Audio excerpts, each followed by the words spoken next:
آج یہ ہو رہا ہے، برسر اقتدار حکومت کے کچھ لوگ اخباروں میں بیان دیتے ہیں، ٹی وی پہ انٹرویو دیتے ہیں۔ ہم نے اتنے زمانے کے مطالعے کے بعد اس راز کو پا لیا ہے کہ ہم کیسے اپنی حکومت کو مضبوط کریں گے۔ ہمارا دو ہی مشن ہے، اپنوں کو جوڑو اور مسلمانوں کو توڑو۔ فلاں فلاں قبیلے، سنی وہابی، شیعہ سنی، بریلوی دیوبندی، اہل حدیث اور غیر مقلد، ان تمام کو ہم اچھی طرح سمجھ گئے کون کون ہمارے ساتھ ہے اور کون ہمارے خلاف ہے۔ اب ہم اس ملک پر اچھی طرح حکومت کر سکتے ہیں۔ انگریز نے 100 سال یہاں حکومت کی ایک ہی فارمولے سے، یہاں کے رہنے والوں کو، مسلمان اور ہندو کو لڑایا اور چین سے حکومت کی۔ اور جب ہم یہ سمجھے کہ یہ ہمیں بیوقوف بنا رہے ہیں اور لڑا رہے ہیں تو ہم نے ان کو بنا دیا۔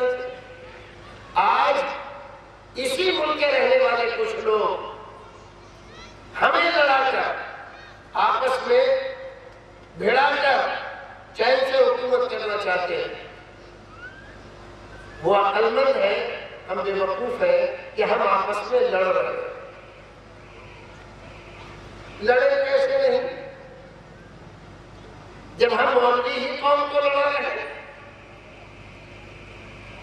یہ دیوبندی ہے اور یہ بریلوی ہے، یہ اہل حدیث ہے اور یہ سنی ہے اور یہ شیعہ ہے، ساری قوم کو اسی طرح سے اپنے بانٹ پر کھا۔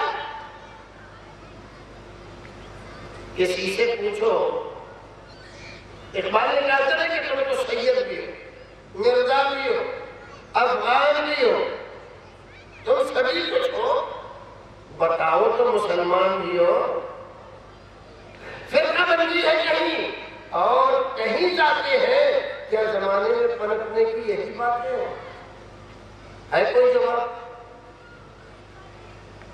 اور وہی بات میرا رب کہہ رہا ہے، وَمَنْ أَحْسَنُ قَوْلًا مِّمَّنْ دَعَا إِلَى اللَّهِ وَعَمِلَ صَالِحًا وَقَالَ إِنَّنِي مِنَ الْمُسْلِمِينَ۔ دیکھو 3 باتیں اس آیت کریمہ میں اللہ رب العزت نے بیان فرمائی۔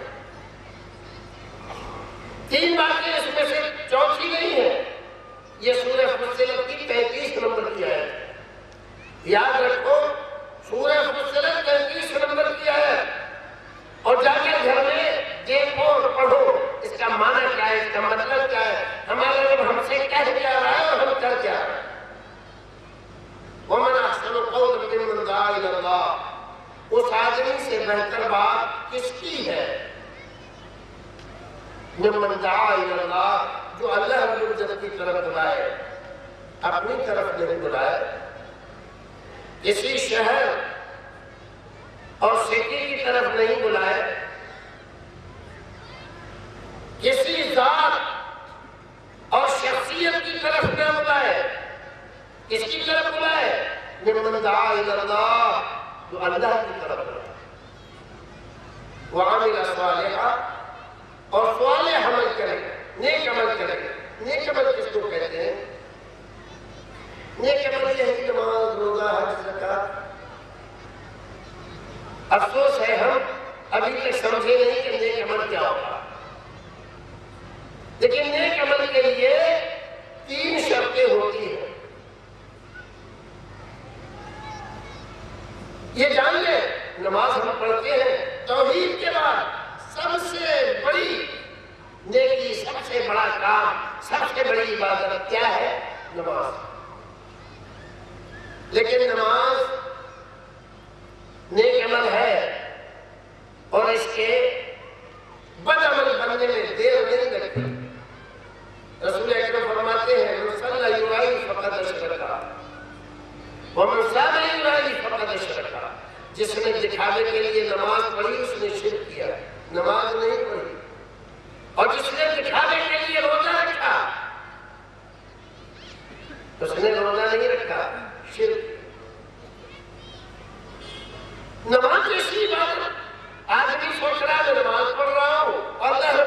میں لکھا جا رہا ہے کہ یہ شرک کر رہا ہے.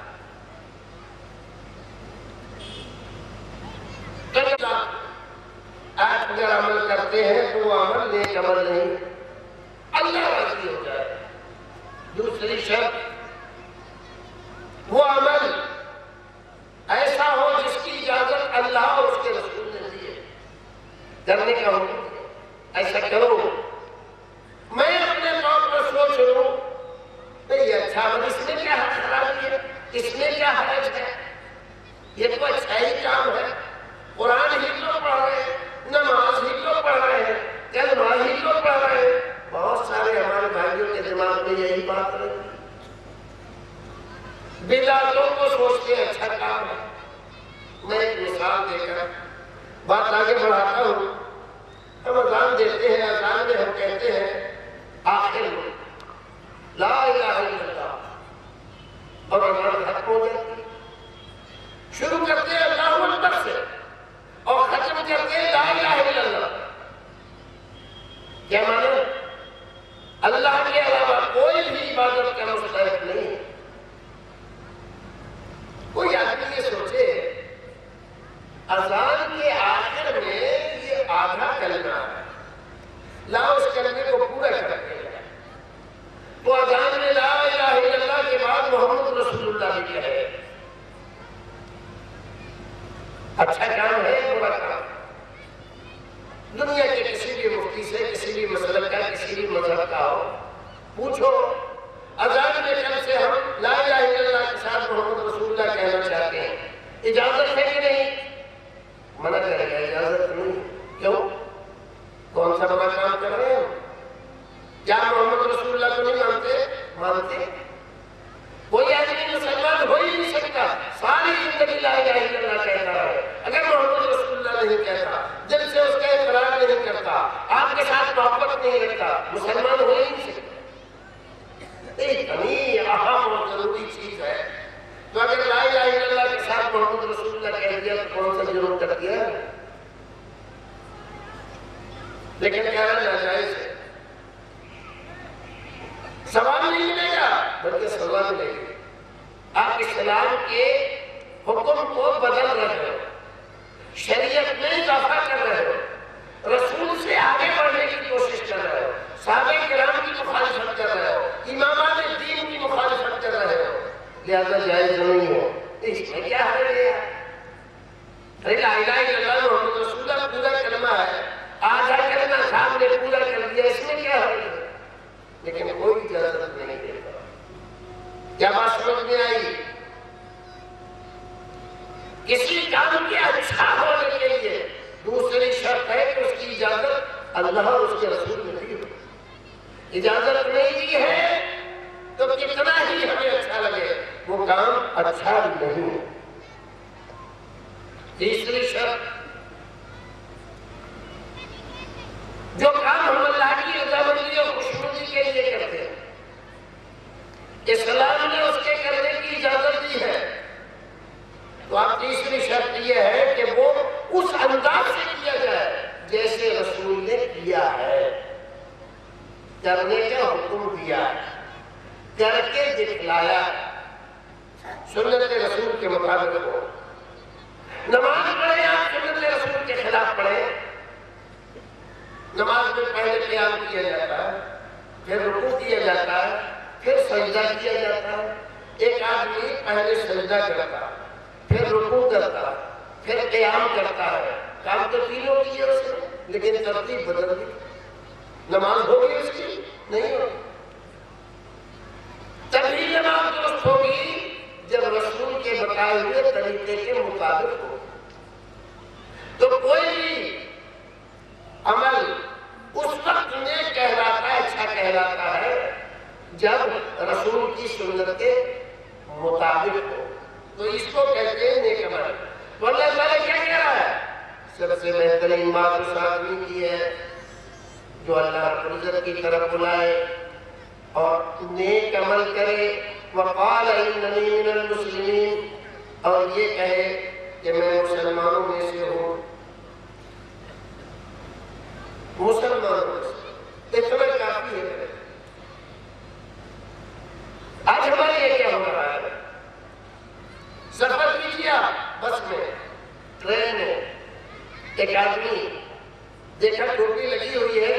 رکھے ہوئے چھوٹی بڑی جیسی بھی. سلام علیکم. ایسے کہاں جا رہے ہیں؟ فلاں جگہ. کہاں سے آ رہے ہیں؟ فلاں جگہ. اچھا اب کیا اور بات کی جائے تو آپ کون ہیں؟ بھائی میں مسلمان ہوں. نہیں وہ تو ٹھیک ہے آپ مسلمان ہیں لیکن بھائی وہ کون ہے آپ؟ بولے بھائی بتایا نا مسلمان. نہیں مطلب یہ ہے کہ آپ کون ہیں؟ بتایا بھائی مسلمان. ارے مسلمان تو سبھی ہے مطلب کہنے کے آپ کون سے مسلمان؟ سمجھا نہیں. آپ کیا پوچھنا چاہتے ہیں؟ ارے کمی کمال کے آدمی ہے یار. مجھے تو لگتا ہے آپ ٹھیک ٹھاک آدمی ہیں. مطلب یہ ہے کہ آپ سنی ہیں کہ وہابی ہیں؟ اچھا نہیں ہم سنی ہیں. ہاں تو سنی ہے تو آپ کون سے سنی ہیں؟ سنی ہے تو کون سے سنی؟ مطلب بھائی سنی ہے. ارے سنی تو ہے لیکن کون سے سنی ہے؟ اب سنیوں میں بھی کیٹیگری ہے. ہاں جی دیوبندی ہے, بریلوی ہے, اور بریلوی میں بھی کون سے والے ہیں؟ گچھوچا والے, بدائیوں والے, بریلی والے. کیا مصیبت ہے یار, کیا کیا بتایا. اب یہ سب ہو گیا ہے. ہاں ان کی سمجھ میں آ گیا کہ فلاں والے ہیں تو کس سے بیٹھے ہیں؟ اس میں اگر جس سے میں بیٹھوں وہ بھی بیٹھے تب تو ٹھیک ہے, اور وہ اگر کسی اور سے بیٹھے تو میرے نہیں بنے. اب یہ چلو یہ بھی ہو گیا. تو مطلب یہ ہے کہ آپ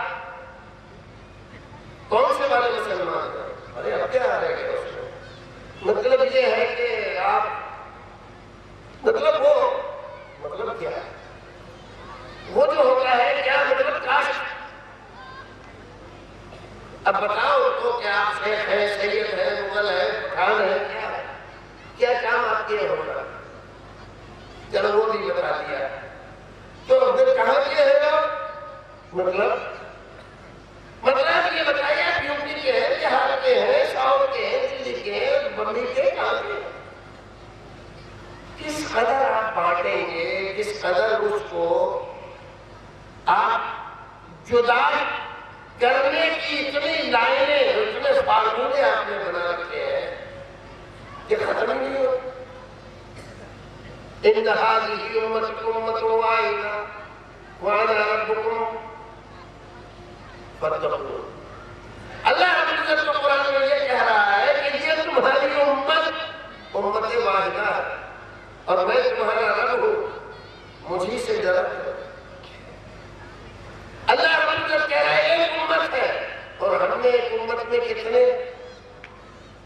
ایک بچہ ہمارے گاؤں سے نکلتا ہے, کچھ پڑھ لکھ کے اس کے دل میں تمنا ہے کچھ ترقی کرے. شہر گیا جا کر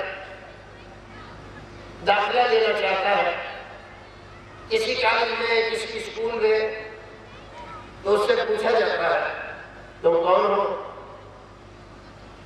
اگر اس نے کچھ اور بتلا دیا اور وہ جو انٹرویو لینے والا ہے وہ بریلوی ہے اور یہ دیوبندی ہے, یا یہ دیوبندی ہے اور وہ بریلوی ہے, اور اس کے خلاف ہوا تو اسے کاٹنے کی کوشش کی گئی. اگر اس میں ٹھیک اتر گیا تو اس کی کاسٹ کی بنیاد پر تم کون ہو؟ انصاری ہو کے منصوری, خان ہو کے پٹھان, مغل ہو کے سید. اگر اس میں اس کی کاسٹ کے مطابق نہیں ہوا تو اس کو کاٹنے کی کوشش کی جائے. اب اگر اس میں بھی قسمت سے وہ اس کے مطابق اتر گیا تو پوچھا جائے کہاں کے ہو؟ کانپور کے ہو کے لکھنؤ کے, یو پی کے ہو کے بہار کے. اب اس میں اس کو کاٹنے کی کوشش کی ہے. کیا تماشا. مرنے کے, ذلت اور خواری کے جتنے بھی پیمانے ہو سکتے ہیں سارے انہوں نے اپنا رکھے ہیں, اور زندگی کا ایک بھی پیمانہ ہے.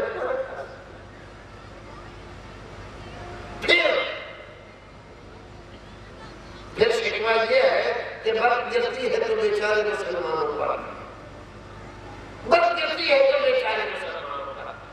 اخباروں کو دیکھیے, ہمارے خطیبوں کو دیکھیے, اور ہمارے اور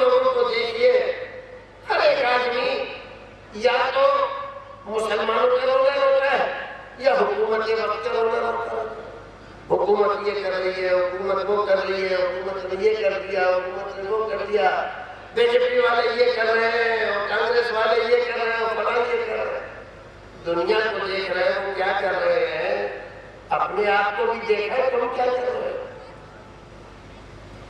تمہیں زندہ رہنے کا کوئی بھی اصول آتا ہے؟ بتاؤ ایک بھی اصول تمہارا زندہ رہنے والا ہو، عزت والا ہو۔ قرآن تم نہیں پڑھتے، حدیث تم نہیں سنتے، علماء کی مجلسوں میں تم نہیں بیٹھتے، اپنی تاریخ سے نہ واقف تم ہو۔ دن بدن نئی نئی پارٹیاں، نئی نئی جماعتیں، نئی نئی تنظیمیں گڑھتے رہتے ہو۔ یہ بھی ابھی پچھلے دنوں مسلمانوں کا نہیں، مولویوں کا ایک گروہ وزیر اعظم سے جا کر ملا اور جا کر پرستاؤ رکھا، یہ جو مڈل ایسٹ میں جو کچھ بھی ہو رہا ہے، شر و فساد، دہشت گردی اور یہ فلاں طبقے کی وجہ سے ہو رہا ہے، لہذا ان لوگوں کو، یعنی ان کے ہم خیال جو لوگ یہاں ہندوستان میں رہتے ہیں، ان کو یہاں پر سرگرمیوں کی اجازت نہ دی جائے، ان کے اوپر عرصہ حیات کم کیا جائے، ان کی مسجدوں پر پابندی لگائی جائے، ان کے مدارس پر پابندی لگائی جائے۔ کون ہے یہ مسلمان ہے جنہیں دیکھ کے شرمائے جاؤ۔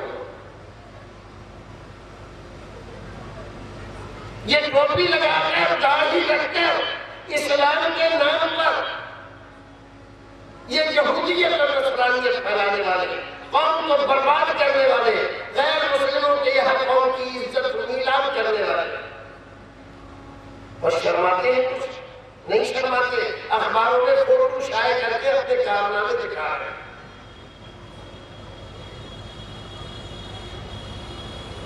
یہاں پر اگر کوئی قانون بنتا ہے، مان لیجیے کل کو اللہ نہ کرے ایسا ہو، مسلمان 2 نمبر کے 3 نمبر کے شہری بننے جیسے قوم آگے اس بات کا پورا ماحول بنا رہی ہے، مسلمانوں کو جینے کے اختیارات سلب کر لیے جائیں، ووٹنگ پاور ان کی ختم کر دی جائے، ہمارے رحم و کرم پر رہے، دلتوں سے بھی بدتر زندگی گزارنے پر ان کو مجبور کر دیا جائے۔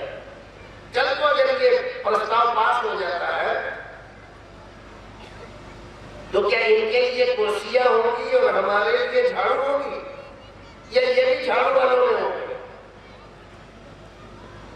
جن کے یہاں جا کر یہ شکایتیں کر رہے ہیں، وہ جب پرستاؤ پاس کریں گے تو تمہارے لیے الگ کریں گے اور ہمارے لیے الگ کریں گے۔ مسلمانوں کا ہو کیا کر رہے ہیں؟ کچھ ہوش کے نہ بھولو، کچھ سوچو کیا کر رہے ہو اور کیا کرنا چاہیے۔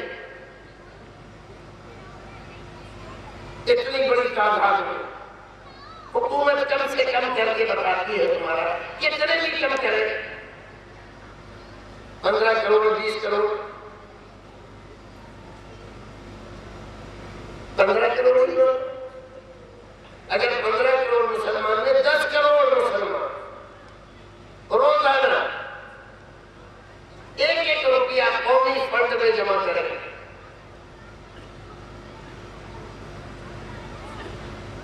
کتنے کروڑ روپے جمع ہو گئے؟